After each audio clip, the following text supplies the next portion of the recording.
Dimanche 2 août 2020, mesdames et messieurs, bonsoir. Il est 23 h sur RTI 1 et partout en Côte d'Ivoire. Voici les titres de cette édition. Le garde des Sceaux, ministre de la Justice et des Droits de l'Homme, était à Yamoussoukro devant le Sénat. Sanson Kambilé a présenté 4 projets de loi. On en parle tout de suite en ouverture de ce journal.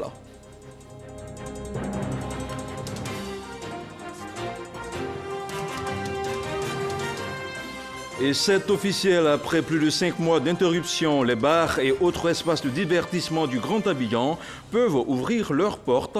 Une réouverture dans le strict respect des mesures barrières que nous irons constater au cours de cette édition avec Patricia Omouetia.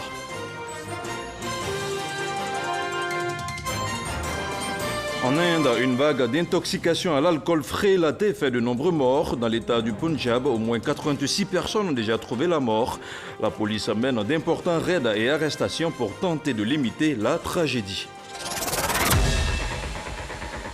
Voilà pour les titres. Merci d'être sur RTI 1. Le garde des Sceaux, ministre de la Justice et des Droits de l'Homme, était devant les sénateurs à Yamoussoukro. Sanson Kambilé a présenté 4 projets de loi portant attribution, composition, organisation et fonctionnement de la Cour de cassation, du Conseil d'État, du Parquet général, près de la Cour de cassation et du Conseil d'État. Le tribunal de conflit est également concerné par les réformes. On en parle avec Kader Sogodogo. La révision constitutionnelle du 19 mars 2020 a vu la suppression de la Cour suprême. Cette même révision constitutionnelle élevait au rang d'institution juridictionnelle la Cour de cassation et le Conseil d'État au même titre que la Cour des comptes. De nouveaux présidents seront ainsi nommés. Il convient donc de doter ces nouvelles institutions de textes appelés à les régir et d'autres instruments pour les accompagner. C'est tout le sens des 4 projets de loi soumis aux sénateurs réunis en commission à Yamoussoukro. Après vote, le Sénat, à l'unanimité, donne son quitus aux 4 projets de loi. Une avancée notable pour l'émissaire du président de la République. Dorénavant, on a 2 nouvelles institutions juridictionnelles représentatives du pouvoir judiciaire. Ce sont donc la Cour de cassation, qui est la plus haute juridiction de l'ordre judiciaire, et le Conseil d'État, la plus haute juridiction de l'ordre administratif. La disparition de la Cour suprême a conduit à la mise en place d'un parquet général près la Cour de cassation et le Conseil d'État, en remplacement du parquet général près la Cour suprême, tel que cela existait par le passé. Il convient également d'indiquer que la création de 2 ordres de juridiction, l'ordre administratif et l'ordre judiciaire, pose le problème du règlement des conflits susceptibles de surgir entre ces 2 ordres de juridiction. Cela donc conduit à la création du tribunal des conflits qui est composé paritairement par les magistrats de la Cour de cassation et par des magistrats du Conseil d'État. Prochain rendez-vous au Sénat, ce sera avec le ministre Moussa Sanogo. Il viendra défendre le projet de loi portant régime financier des collectivités territoriales. Vous devez le savoir, il existe désormais un document qui fait le point des objectifs du développement durable en Côte d'Ivoire. Dénommé Bilan commun pays, le document contient des actions du gouvernement dans le cadre de l'exécution des ODD. Il a été élaboré par le ministère du Plan avec le soutien des Nations Unies. Les explications d'Issa Chonayeo. Les Nations Unies veulent aider la Côte d'Ivoire à atteindre les objectifs du développement durable ODD d'ici à 2030. Un document dénommé Bilan commun pays est élaboré. Les résultats de ce sondage a fait l'objet d'une présentation en présence d'experts. L'objectif du bilan commun de pays est donc de fournir une compréhension et une analyse commune des opportunités et des défis du pays dans la perspective de la réalisation des 17 objectifs de développement durable. Cette analyse doit aider à définir les conditions d'accélération de la mise en œuvre de l'agenda 2030, encadré par les principes directeurs suivants: ne laisser personne de côté, les droits humains et les autres droits, le principe de l'équité, du genre et de l'autonomisation des femmes, la résilience, la durabilité et la redevabilité. Pour la ministre Kabanyali, Grâce à la planification stratégique du président de la République, Alassane Ouattara, la Côte d'Ivoire connaît une embellie économique. Notre économie compte parmi les plus dynamiques au monde, avec un taux de croissance moyen annuel de plus de 8% sur la période 2012-2019. Elle a permis enfin d'améliorer les conditions de vie des populations, à travers notamment un meilleur accès à l'éducation, l'électricité, l'eau potable et aux soins de santé. La ministre du Plan et du Développement, Kaba Nialé, a salué le soutien du système des Nations Unies dans la performance économique de la Côte d'Ivoire. Pour elle, il est important de faire le bilan des ODD en Côte d'Ivoire afin de mieux apprécier le chemin parcouru et d'orienter des actions futures pour une meilleure efficacité. On parle à présent d'éducation. Le village d'Adjamé-Agban aura bientôt un nouveau groupe scolaire. L'infrastructure viendra remplacer l'ancienne école qui date de 1959. La pose de la première pierre a été faite la semaine dernière par le ministre de l'Hydraulique. Il s'agit pour Laurent Tchagba, donateur et fils de la commune, d'améliorer les conditions de travail des enfants du village. Le reportage de Franck Kouadio. Bientôt un groupe scolaire pour le village d'Adjamé-Agban. La volonté de tous les fils du village de voir réhabiliter leur école datant de 1959 est ainsi une réalité.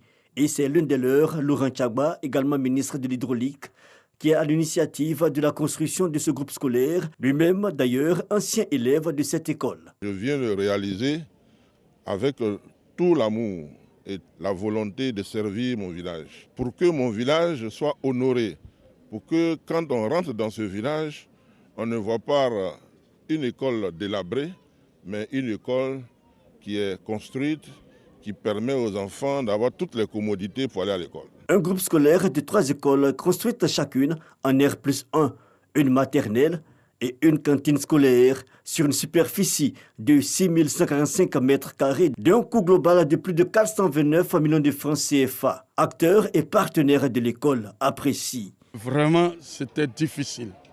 Et nous cherchions, Dieu a touché le cœur de notre frère qui est de même génération que nous, la génération Douba, et il nous a approchés pour nous faire partager son rêve, qui était le nôtre aussi. Les travaux du groupe scolaire EPP Agban vont durer 4 mois. Ils prendront fin au mois de novembre prochain. L'ensemble de la rédaction de RTI 1 est pleinement mobilisé pour vous donner en temps réel et régulièrement des informations sur la maladie à coronavirus, une maladie qui continue de sévir dans le monde, mais aussi en Côte d'Ivoire.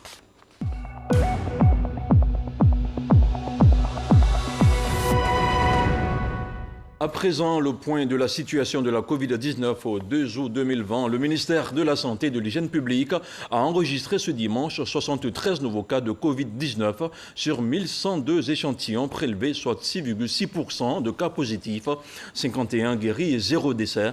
À la date du 2 août, la Côte d'Ivoire compte donc 16 182 cas confirmés, dont 11 801 personnes guéries, 102 décès et 4 279 cas actifs. Le nombre total d'échantillons est de 102 685 cas. Face donc à la propagation que rien ne semble pouvoir enrayer, le comité d'urgence de l'OMS, l'Organisation mondiale de la santé, s'est une nouvelle fois réuni vendredi, 6 mois après avoir décrété l'urgence mondiale. Cette pandémie est une crise sanitaire comme on n'en voit qu'une par siècle et ses effets seront ressentis pour les décennies à venir, a déclaré le directeur général de l'OMS, Tedros Adhanom Ghebreyesus. L'OMS a prévenu en outre que la pandémie de coronavirus allait probablement être très longue. Le monde entier a célébré samedi 1er août la journée mondiale de lutte contre la toxicomanie. Pour marquer l'événement en Côte d'Ivoire, le Lions Club a réhabilité le centre d'ergothérapie. Il a également fait don de vivres et de non-vivres aux personnes affectées par la toxicomanie. La cérémonie s'est déroulée à la Croix Bleue de Williamsville dans la commune d'Adjamé, une cérémonie suivie par Clément Boko. À la suite d'un divorce, Malik sombre dans la dépression et va trouver refuge dans la consommation de la drogue. C'est la descente aux enfers pour lui. J'ai lutté par moi-même à plusieurs reprises pour m'en sortir. C'était carrément impossible à cause du syndrome de manque qui est vraiment douloureux. et qui fait qu'à chaque fois il y avait les rechutes. Donc à partir de cela, j'ai dit que vraiment il faut que je sois aidé. À 48 ans, l'homme a repris le contrôle de sa vie et soutient les jeunes qui, comme lui, ont croisé un jour le chemin des stupéfiants. Pour venir en aide à ces personnes affectées par la toxicomanie, le Lions Club District 403 A2 pose des actions en leur faveur. Chaque année, les Lions célèbrent la journée internationale de la lutte contre la toxicomanie. Nous avons l'habitude de nous rendre à la Croix-Bleue ici pour réaliser des œuvres. Le centre d'ergothérapie, c'est le centre d'apprentissage des pensionnaires en vue de les sociabiliser. Ce centre est devenu vétuste, inutilisable depuis la crise de 2011. Donc il était devant la loi pour nous les Lions, que nous puissions venir apporter notre soutien. C'est une œuvre qui a coûté un peu plus de 5 millions de francs CFA. L'initiative, qui est saluée par la tutelle, vient appuyer les efforts du gouvernement dans la lutte contre la toxicomanie. Le ministère de la Santé et de l'Hygiène publique s'est engagé résolument dans la lutte contre la toxicomanie à travers plusieurs actions basées sur les orientations internationales en la matière, ayant abouti à des acquis notables à ce jour. Il s'agit notamment de la sensibilisation régulière des jeunes sur les méfaits de la toxicomanie ou encore d'enquêtes nationales avec la mise en place d'un réseau épidémiologique pour la surveillance. Relativement à la prise en charge sanitaire des usagers de drogue, volet essentiel stratégique de la lutte contre la toxicomanie, plusieurs professionnels de santé ont été formés à ce jour et d'autres formations continuent encore. En 2019, une étude menée par le ministère de la Santé et de l'Hygiène publique a révélé que 11% des toxicomanes consomment leur drogue par injection, ce qui expose ces personnes à un risque réel de contamination au VIH, à la tuberculose et aux hépatites. L'État encourage donc les acteurs de la société civile à emboîter le pas au Lions Club. Je vous le disais en ouverture de ce journal, le Grand Abidjan peut désormais vibrer au rythme de ses bars et autres lieux de divertissement. Après plus de 5 mois de cessation d'activité, les bars, les nightclubs et les maquis peuvent officiellement relancer leurs activités depuis le 31 juillet dernier, mais à une seule condition, il faudra coûte que coûte respecter les mesures barrières et la distanciation physique comme indiqué par le Conseil national de sécurité sous peine de fermeture. Avec le préfet d'Abidjan et le ministre du Tourisme, notre reporter Patricia Omouetia a sillonné quelques communes. Voici son constat. C'est une soirée que de nombreux Ivoiriens attendaient avec impatience. Nous sommes très heureux que le gouvernement ait décidé de lever cette barrière-là, dans la mesure où on a des frères qui vivent de ça, dans un premier temps. Et nous aussi, le stress du travail étant élevé, nous avons besoin de nous amuser de temps à autre. Seulement, nous respectons les mesures barrières que le gouvernement a instaurées. Bars et espaces de divertissement doivent mettre en place des protocoles stricts pour éviter la concentration de personnes afin de respecter les mesures barrières. On est obligé de respecter parce qu'on ne veut pas encore refermer, c'est qu'on va les respecter. Pour le moment, vous avez vu, le ministre a donné quelques recommandations avec monsieur le préfet. On va essayer de les respecter, puis au fur et à mesure, les choses vont aller. On essaie autant que faire se peut de faire en sorte que la maladie, en tout cas, aille très loin de nous parce que nos activités en dépendent. On en a très souffert et nous espérons que chacun de nous comprendra qu'il faut s'impliquer pour que justement nous puissions continuer de garder nos activités parce que nous sommes la vitrine du tourisme en Côte d'Ivoire. Clubs, lieux festifs, vie nocturne et autres joyeusetés qui rythment la vie des noctambules ont repris leurs activités au lendemain de la décision du Conseil national de sécurité du 30 juillet dernier, autorisant leur réouverture après plus de 4 mois de fermeture due à la pandémie de la COVID-19. Des mesures sanitaires drastiques nécessaires qui ont eu de sévères répercussions économiques, notamment pour les professionnels du secteur. Le chiffre d'affaires, vous voyez, en 5 mois, nous avons perdu plus de 30 milliards, puisque nous avons 500 établissements de nuit, au sein du MOPEN. Quand on a fait la tournée, il y a plein de boîtes de nuit qui sont fermées, qui ne peuvent pas ouvrir. Voilà, ils ont été impactés directement. Donc, et encore la relance sera très difficile. De Yopougon rue Princesse, en passant par les deux plateaux et Cocody, le préfet d'Abidjan et le ministre du Tourisme et des Loisirs ont fait le constat du déconfinement. Si demain, on touche du bois, on avait une flambée des cas de Covid-19, il va de soi que pour la protection de la vie de nos populations, des mesures soient prises pour revoir ce qui a été fait. Ce qui n'est pas souhaitable, comme le ministre l'a souligné, dans les autres établissements où nous sommes passés. Il est donc du devoir de tous les animateurs, les acteurs qui sont là, qui ont participé à ce travail-là, qui a abouti à la réouverture, de se mettre ensemble pour faire la sensibilisation, non seulement au sein de leurs établissements, mais en dehors. Nous sommes venus suite au dernier Conseil national de sécurité à l'effet de voir l'effectivité de la mise en œuvre des mesures barrières devant être respectées pour rompre la chaîne de contamination. Ce à quoi nous nous réjouissons parce que nous voyons que les mesures sont véritablement respectées et nous voudrions les inviter à redoubler d'ardeur pour doubler de vigilance aussi afin de ne pas faiblir. Les discothèques font partie des commerces les plus affectés par la Covid-19 avec un manque à gagner de 30 milliards de francs CFA. Sans visibilité quant à la réouverture, elles s'interrogent aussi sur le comportement futur des clients qui doivent s'approprier les mesures barrières. Et qui parle de bars et de nightclubs parle de nuisances sonores. La ministre de l'Assainissement et de la Salubrité sensibilise sur le décret. Un décret portant réglementation des émissions de bruit de voisinage. Un décret pris par le gouvernement. Et c'est dans une église qu'Anne-Désirée Ouloto a décidé de faire passer le message ce dimanche. L'initiative s'inscrit dans le décret de la semaine, dans le cadre de la semaine nationale de la propriété lancée seulement hier, 1er août. Grâce Kando. Bien qu'étant chrétienne catholique, la ministre de l'Assainissement et de la Salubrité est allée prier ce dimanche à l'église ambassade des miracles dans la commune de Cocody. Signe de fraternité et de proximité avec les autres confessions religieuses. Ce moment de prière, une opportunité pour la ministre Anne-Désirée Ouloto d'échanger avec les responsables de cette église sur le décret portant réglementation des émissions de bruit de voisinage pris en 2016 par le gouvernement. Il vise entre autres à prévenir, limiter et supprimer la propagation de bruit. La Côte d'Ivoire est un pays de croyants et c'est important que nous puissions faire ce qu'il y a lieu de faire à notre niveau pour que notre pays prenne la bonne direction. C'est dans ce cadre que nous nous inscrivons, dans la logique donc de faire en sorte que les mesures prises par le gouvernement soient appliquées, respectées dans le strict respect, bien entendu, des Écritures saintes.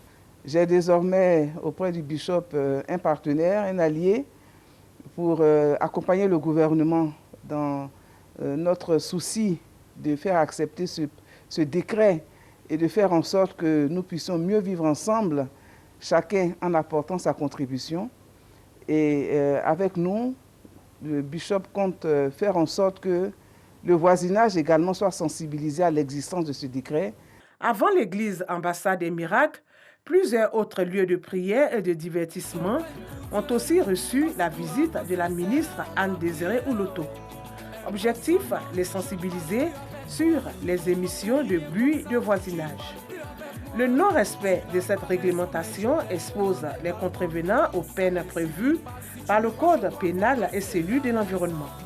Il s'agit de la confiscation du matériel ayant servi à l'émission du bruit et de la fermeture du site. On s'intéresse maintenant à la cohésion sociale afin d'élaborer la cartographie des conflits. Une délégation du médiateur de la République a échangé avec les différentes couches sociales du département de Grand Bassam. Il s'agit d'une étape qui marquait la fin d'une tournée dans les différents départements du Sud Comoé. Au cours de sa tournée, l'institution a recueilli auprès des populations plusieurs schémas de figure qui pourraient mettre à mal la cohésion sociale. Le résumé de la rencontre, c'est avec Mamadou Kouassi. À l'étape de Grand Bassam, la délégation du médiateur de la République voulait un dialogue franc et direct afin de ressortir les problèmes susceptibles de fragiliser la cohésion sociale dans le département. Une assurance qui a permis aux autorités traditionnelles, aux leaders communautaires, aux responsables d'associations de femmes et de jeunes de présenter les problèmes qui minent aujourd'hui leur société. Au nombre de ces difficultés figurent en bonne place les questions de chefferie et les litiges fonciers. C'est lié au problème d'argent.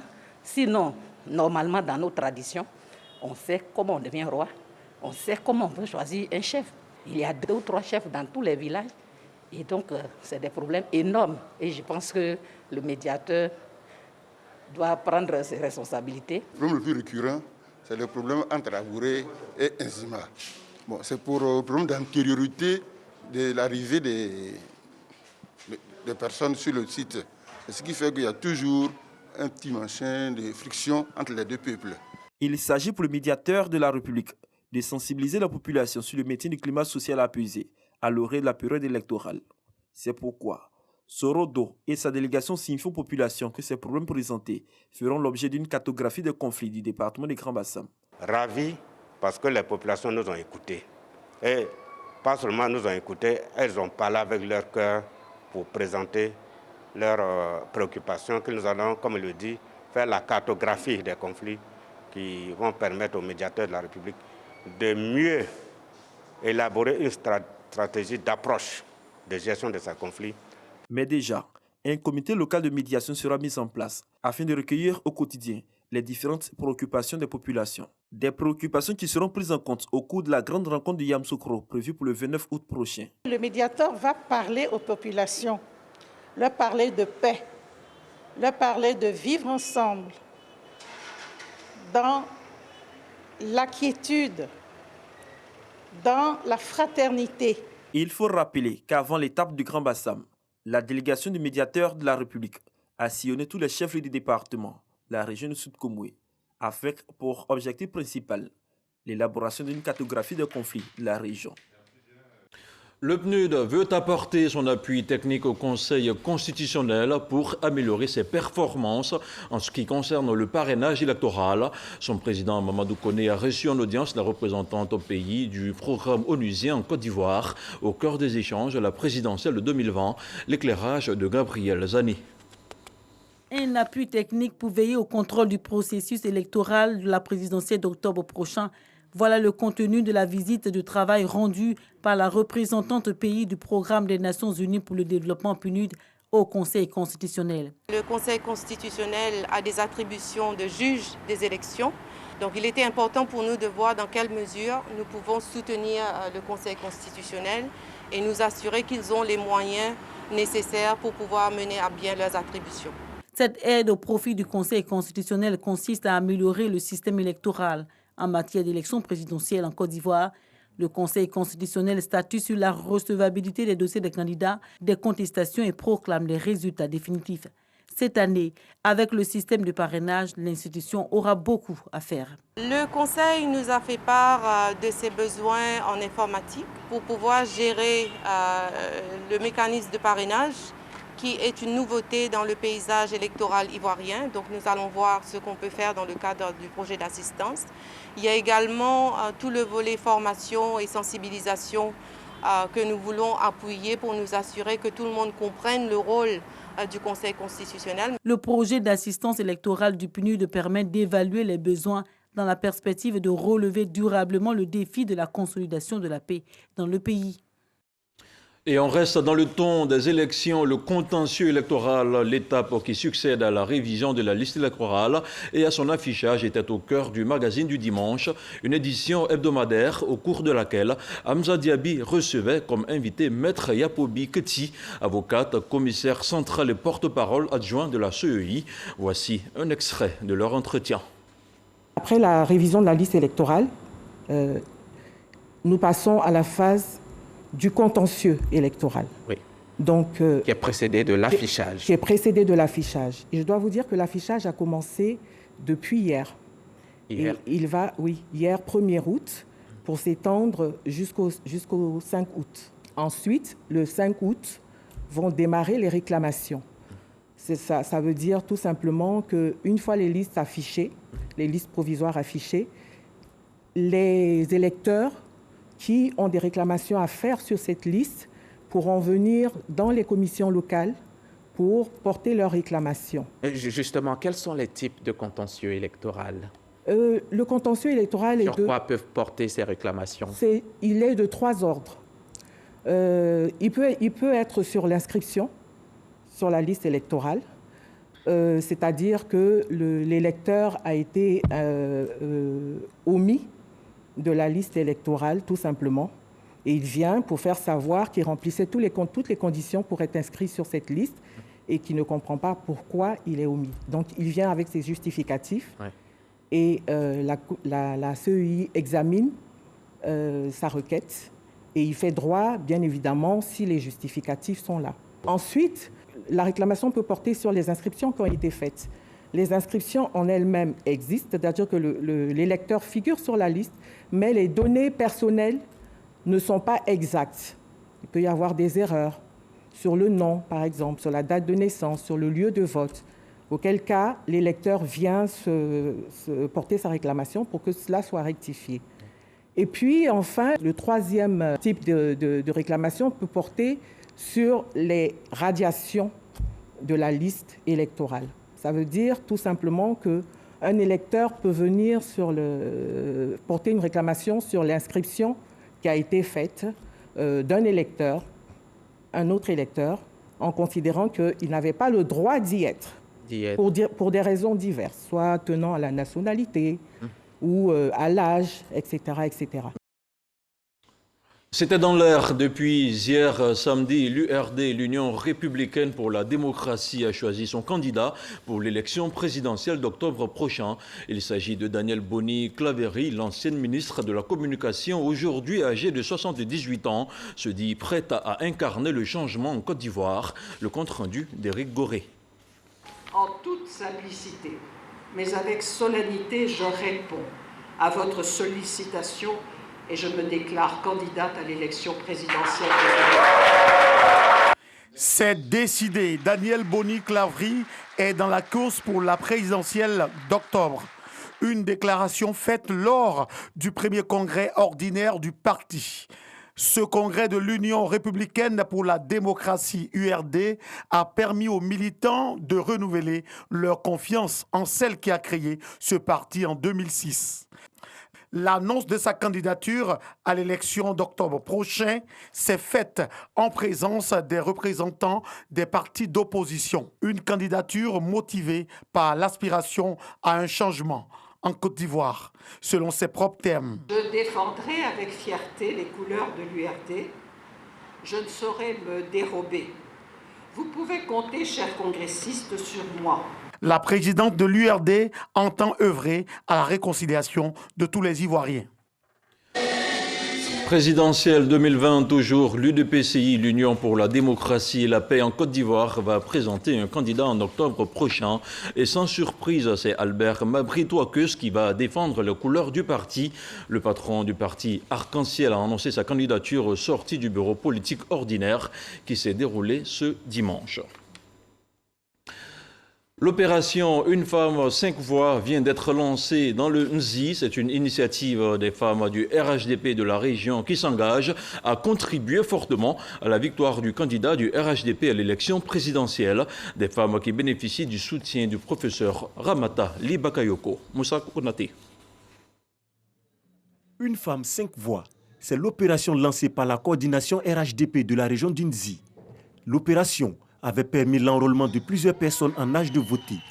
Pour l'élection présidentielle d'octobre 2020, les femmes RHDP de la région du Nzi entendent redoubler d'efforts.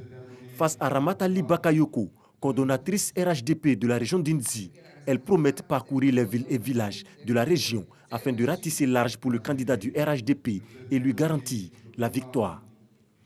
Cet engagement des militantes rassure la coordonnatrice Ramata Libakayoko, qui les a encouragées dans leur initiative. Elle les a exhortés à mener toutes leurs activités dans un esprit apaisé, d'union et de solidarité. Dans l'actualité hors de chez nous, en Inde, une vague d'intoxication à l'alcool frélaté est en cours dans l'état du Punjab, où près de 100 personnes ont déjà trouvé la mort. La police continue de mener d'importants raids et arrestations pour tenter de limiter la tragédie. Selon des sources médicales, les trafiquants auraient ajouté des ingrédients toxiques tels que le méthanol pour augmenter le degré d'alcool dans leurs spiritueux. L'ampleur de cet empoisonnement, dont le bilan pourrait encore s'alourdir, a provoqué une vague de choc dans tout le pays. Faisons à présent le tour du monde avec les faits marquants de l'actualité. Cette semaine, c'est une sélection signée Alexis Ouedraogo.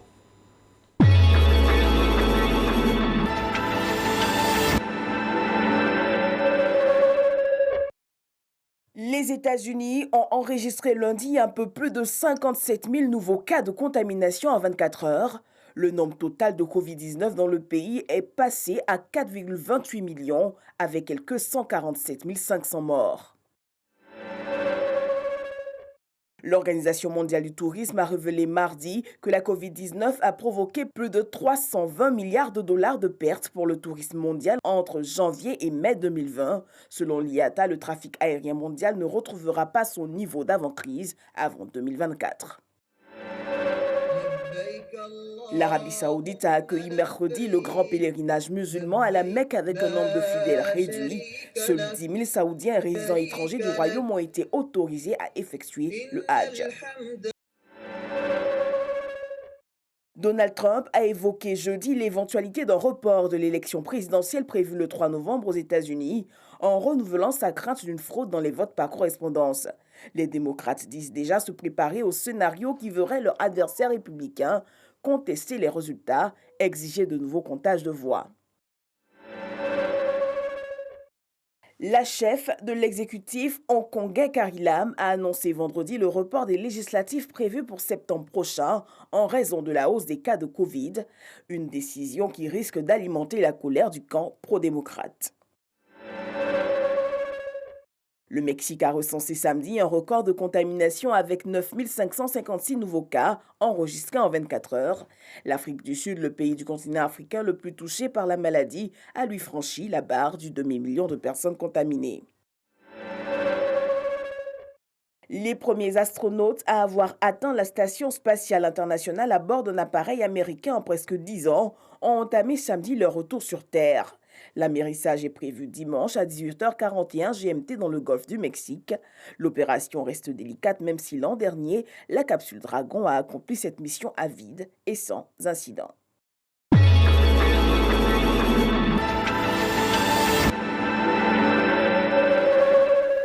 Et voilà qui referme cette édition d'information. Merci à vous tous qui l'avez suivi et bonne suite de programme sur RTI 1. Bonsoir.